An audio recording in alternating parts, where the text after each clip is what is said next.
Assalamualaikum warahmatullahi wabarakatuh. Allahumma sholli ala Sayyidina Muhammad wa ala ali Sayyidina Muhammad. Insyaallah kesempatan hari ini saya akan menyampaikan bulan Sya'ban sebagaimana dalam hadis yang terdapat dalam kitab Riyadhus Shalihin. Wa an Aisyah radhiyallahu anha qalat lam yakunin nabiy sallallahu alaihi wasallam yasumu aktsara min Sya'bana fa innahu kana yasumu Sya'bana kullahu. Belum pernah Nabi Shallallahu Alaihi Wasallam berpuasa satu bulan yang paling banyak daripada bulan Sya'ban, dan terkadang hampir beliau berpuasa Sya'ban satu bulan penuh sebagaimana dalam hadis riwayat Al-Bukhari dan Muslim. Pada tahun 2021 ini, satu Sya'ban dimulai pada tanggal 15 Maret 2021. Insya Allah malam nisfu Sya'ban jatuh pada hari Ahad tanggal 28 Maret 2021. Dan bulan Sya'ban ini termasuk bulan ke-8 dalam hitungan Hijriah. Kemudian merupakan akhir bulan sebelum kita memasuki bulan Ramadan. Dan Rasulullah SAW memberikan perhatian yang khusus ketika memasuki bulan Sya'ban, karena bulan Sya'ban ini merupakan bulan yang mana Rasulullah SAW memperbanyak puasa, kecuali mendekati memasuki bulan Ramadan, karena Rasulullah meninggalkan berpuasa 1 hari atau 2 hari sebelum masuk bulan Ramadan, ditakutkan mendahului bulan Ramadan. Nah, di antara apa saja keutamaan atau amalan-amalan yang harus kita perbanyak ketika malam Sya'ban? Maka di antaranya kita diperintahkan oleh Allah Subhanahu wa taala untuk membaca sholawat. Innallaha wa malaikatahu yusholluna 'alan nabi ya ayyuhalladzina amanu shollu alaihi wasallimu taslima. Karena surat Al-Ahzab ayat 56 ini turun ketika malam nisfu Sya'ban, maka kita dianjurkan untuk memperbanyak sholawat. Di dalam hadis yang lain Rasulullah SAW bersabda, man sholla alayya wahidan sallallahu alaihi asyron.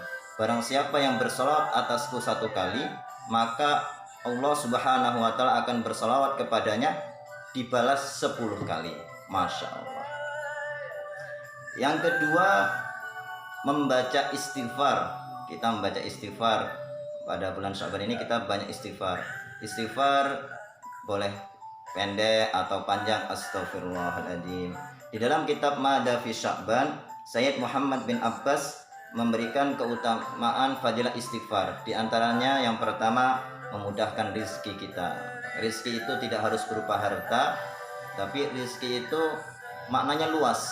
Diberi anak yang soleh-soleha, diberi istri yang taat kepada suaminya, diberi santri, diberi orang-orang yang berbuat baik kepadanya. Itu juga merupakan rizki.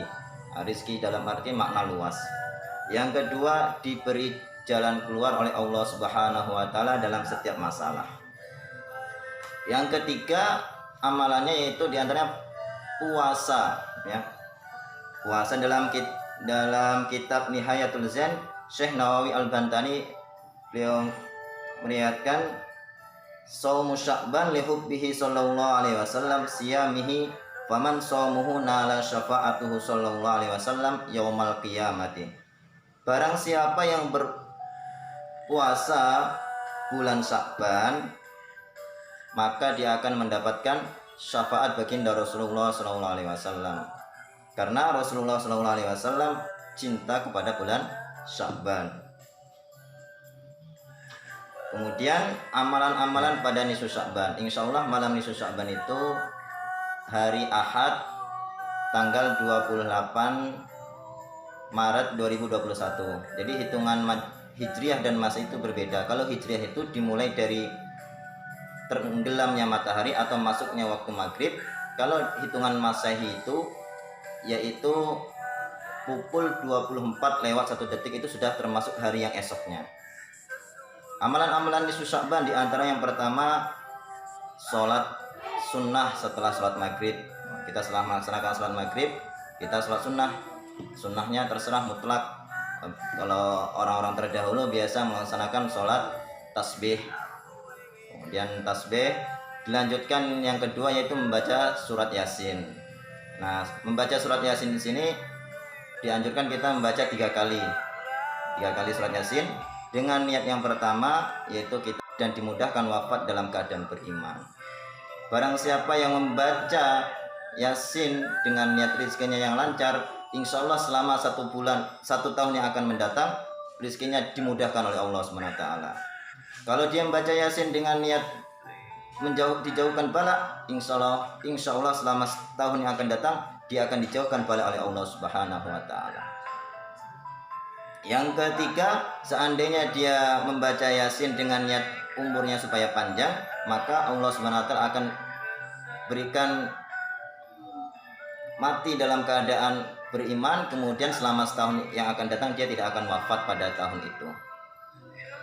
Selanjutnya diantaranya itu pada malam nisfu Sya'ban ini Allah di dalam hadis mafhumnya kurang lebihnya Allah Subhanahu wa taala melihat seluruh makhluknya. Kemudian Allah Subhanahu wa taala mengampuni seluruh makhluknya kecuali 2 orang saja. 1 orang yang berbuat syirik atau dikatakan orang yang musyrik. Nah, syirik ini ada 2, ada kalanya syirik kecil, ada kalanya syirik besar. Nah, syirik kecil itu di antaranya kita meyakini bahwa uang itu mendatangkan barang, bahwa barang itu mendatangkan manfaat. Nah, itu namanya syirik, menduakan atau menganggap bahwa ada sesuatu yang dapat memberikan manfaat atau mudarat selain Allah Subhanahu wa taala. Kemudian syirik besar contohnya kita nyembah berhala, patung atau pesugihan dan lain sebagainya. Kemudian yang kedua tadi yang orang yang tidak diampuni Allah Subhanahu wa taala adalah orang yang terjadi permusuhan antara satu dengan yang lainnya dan dia belum bermaaf-maafan sampai pada malam nisfu Sya'ban. Maka bagi kita semua, saya mengajak kalau ada di antara kita ada permusuhan, marilah kita bermaafan sebelum datang malam nisfu Sya'ban. Dan terakhir yaitu membaca doa Sya'ban setelah melaksanakan sholat sunnah mutlak atau dikerjakan dengan sholat tasbih, kemudian membaca Yasin 3 kali, kemudian diakhiri yaitu dengan membaca doa Sya'ban. Nah, sekian saja dan terima kasih atas perhatiannya. Semoga Allah Subhanahu wa taala berikan kekuatan kepada kita untuk dapat mengamalkan agama secara sempurna sehingga kita mati dalam keadaan husnul khotimah. Amin amin ya rabbal alamin. Wabillahi taufik wal hidayah. Assalamualaikum warahmatullahi wabarakatuh.